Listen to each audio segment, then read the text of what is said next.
नमस्कार साथियों, आप सभी का स्वागत है इस प्लेटफॉर्म पर। चलिए स्टार्ट करते हैं। लेटेस्ट न्यूज आप सभी के लिए निकल करके सामने आ रही है धर्मेंद्र प्रधान जी के बारे में। तो धर्मेंद्र प्रधान से रिलेटेड बहुत सारी चीजों को यहाँ पर देखने जा रहे हैं। इस वीडियो के लास्ट तक आप बने रहेंगे। बहुत इंपॉर्टेंट यहाँ पर फैक्ट्स एंड फिगर्स आप सभी के साथ डिस्कस किया जाएगा। तो धर्मेंद्र प्रधान ने फिलहाल जो है इस्तीफा दे दिया है और आप देख पा रहे होंगे किस प्रकार से ये जो प्रोटेस्ट चला, इतने दिनों के बाद क्या क्या चीजें निकल करके सामने आई।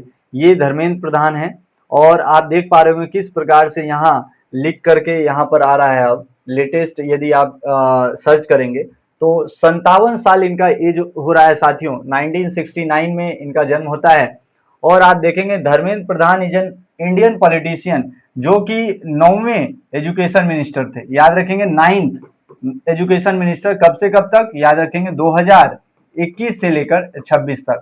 और साथ ही साथ पहले ये कैबिनेट पोजीशन पे रहे थे, minister of petroleum and natural gas. मतलब पेट्रोलियम मंत्रालय में भी इन्होंने काम किया है, स्टील मतलब लोह इस्पात में भी काम किया है, minister of skill development entrepreneurship और मिनिस्टर ऑफ एजुकेशन। इन तमाम मिनिस्ट्री में इनका काम रहा है। चलिए और देखते हैं और क्या क्या चीजें इनसे रिलेटेड है। इस प्रकार से आप देख सकते हैं इनके बारे में और बायोडाटा आप सभी के लिए यहाँ पर डिस्कस किया जाएगा। तो इसको बारी बारी से हम देखते हैं। बहुत सारे फैक्ट्स यहाँ पर आप सभी के साथ डिस्कस किया जाएगा साथियों। यहाँ आप देखिए, ये जो है 57 साल के तलचर उड़ीसा से आते हैं। याद रखेंगे ओडिशा, कहाँ से आते हैं? ओडिशा। और इनके बच्चे भी हैं और याद ही होगा आपको किस प्रकार से लोगों ने जो इनकी बिटिया पढ़ती है बाहर, उनके यूनिवर्सिटी के पोर्टल पे जाकर कमेंट करना स्टार्ट कर दिया था। बहुत सारी तमाम चीजें निकल करके सामने आई और बीजेपी पार्टी से ये एसोसिएटेड है। मेंबर ऑफ लोकसभा याद रखेंगे, लोकसभा के मेंबर है ना कि राज्यसभा के। कई बार जो है बच्चे कंफ्यूजन में रहते हैं, लोकसभा है कि राज्यसभा। आपको पता होना चाहिए हमारा बाइकेमरल सिस्टम है और यहाँ पर लोकसभा और राज्यसभा दोनों है। ठीक है, याद रखेंगे। और इनके बारे में और आगे देखते हैं। चलिए और क्या क्या चीजें है, आप अंत तक बस साथियों बने रहेंगे। ठीक है, बहुत सारी चीजें हम आपको बताएंगे।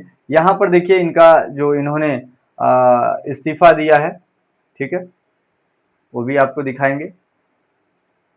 यहाँ पर देखिए ये जो धर्मेंद्र प्रधान जी का इस्तीफा वाला है वो आप सभी के साथ शेयर किया जा रहा है। ये देखिए, इसको ध्यान से पढ़ते हैं क्या क्या चीजें बताया गया है इसमें। मेरे युवा साथियों, मैं पिछले 4 दशकों से, 4 दशकों का मतलब हुआ 40 वर्षों से, ठीक है, अधिक समय से छात्र, शिक्षक और शिक्षा सुधार के लिए ये बताते हैं मैं समर्पित रहा। मेरा सदैव यह विश्वास रहा है कि एक सशक्त, समावेशी और दूरदर्शी शिक्षा व्यवस्था ही सशक्त राष्ट्र की आधारशिला होती है। मैं देश के युवाओं की आकांक्षाओं, भावनाओं और उनकी न्यायोचित अपेक्षाओं का गहरा सम्मान करता हूं। भारत की युवा पीढ़ी के सपनों को साकार करना हम सभी के राजनीतिक एवं सामाजिक जीवन का नैतिक संकल्प रहा है। आदरणीय प्रधानमंत्री जी के दूरदर्शी नेतृत्व में राष्ट्र की सेवा करने का जो अवसर मुझे प्राप्त हुआ, उसके लिए मैं प्रधानमंत्री जी का आभार प्रकट करता हूं।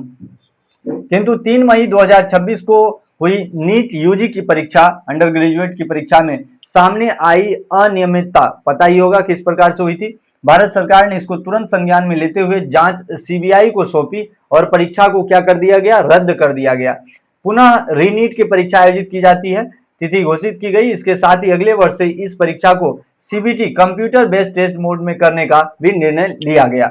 इस दौरान हमारी प्रमुख प्राथमिकता यह रही कि 20 लाख से अधिक छात्रों, याद ही है आपको 22 लाख छात्र अपियर होते हैं और मतलब जो नीट यूजी है उसमें लगभग 1.25 लाख सीट है।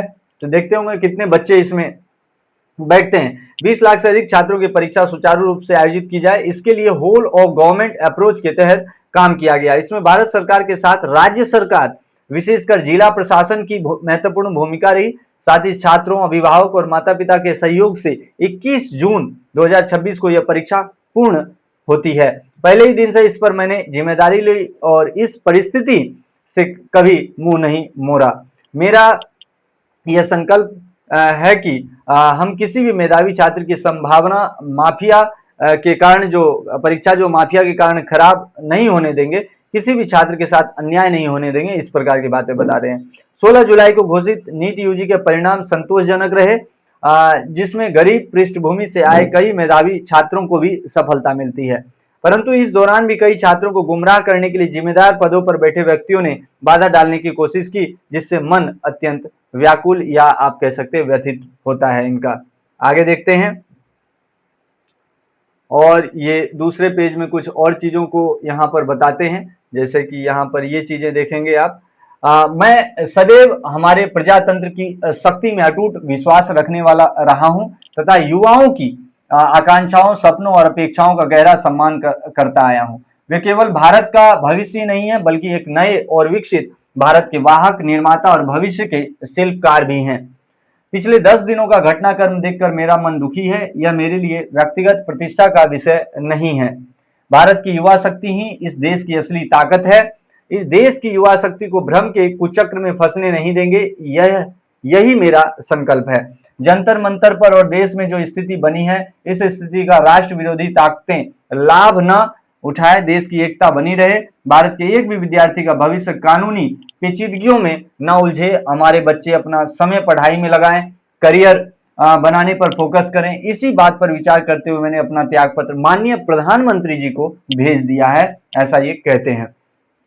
मैं आदरणीय प्रधानमंत्री जी के मार्गदर्शन, विश्वास और निरंतर सहयोग के लिए हार्दिक कृतज्ञता व्यक्त करता हूं। साथ ही मंत्री परिषद के अपने सभी सम्मानित सहयोगियों, मंत्रालय के अधिकारियों एवं कर्मचारियों तथा उन सभी व्यक्तियों का भी आभार व्यक्त करता हूं जिनके साथ मुझे कार्य करने का सौभाग्य प्राप्त हुआ। राष्ट्र सेवा मेरे जीवन की सर्वोच्च प्राथमिकता है, मैं इसके लिए सदैव समर्पित रहूंगा। प्रभु श्री जगन्नाथ जी के आशीर्वाद से, मैं चूंकि ये उड़ीसा से आते हैं, इसीलिए उड़ीसा के जो देवता हैं, मतलब उड़ीसा में पूजे जाते हैं भगवान श्री जगन्नाथ जी के आशीर्वाद से, मैं भविष्य में भी भारत माता, उड़ीसा की जनता तथा देश की युवाओं की आकांक्षाओं की पूर्ति के लिए हर संभव रूप में स्वयं को समर्पित रखूंगा। आपका धर्मेंद्र प्रधान। तो ऐसा करके इन्होंने अपना शिक्षा जो है, अपना इस्तीफा सौंप दिया है। यहाँ देख पा रहे होंगे धर्मेंद्र प्रधान, ये जो मेंबर ऑफ पार्लियामेंट और लोकसभा, और कहां से, संबलपुर से आते हैं। संबलपुर कहाँ है? उड़ीसा में, याद रखेंगे संबलपुर उड़ीसा। हो सकता है कई परीक्षाओं में आपसे जो है क्वेश्चन पूछा जा सकता है साथियों। तो ये इनका इस्तीफा है, ठीक है। उसके बाद दुनिया, यहाँ पर देखिए बहुत सारे लोगों ने ट्वीट किया, दुनिया झुकती है बस झुकाने वाला चाहिए। यहाँ देखिए किस प्रकार से दुनिया, ये उत्कर्ष ने कमेंट किया है ट्विटर पे, दुनिया झुकती है बस झुकाने वाला चाहिए। और इस प्रकार से धर्मेंद्र प्रधान जी का इस्तीफा हो गया, और जो तमाम युवा छात्र जो लगे हुए थे, वो आप देख पा रहे होंगे, उनको कहीं ना कहीं आप कह सकते हैं जीत का श्रेय दिया जा सकता है। तो इस प्रकार से धर्मेंद्र प्रधान जी के बारे में यहाँ पर कह सकते हैं तमाम चीज़ों को हम लोगों ने डिस्कस किया, किस प्रकार से उन्होंने इस्तीफा दिया, इस्तीफा से रिलेटेड चीज़ों को। ऐसे इंपॉर्टेंट करंट अफेयर्स अपडेट्स के लिए चैनल को सब्सक्राइब करना ना भूलें। आप सभी से यूं ही मुलाकात होती रहेगी। बहुत बहुत धन्यवाद। जय हिंद।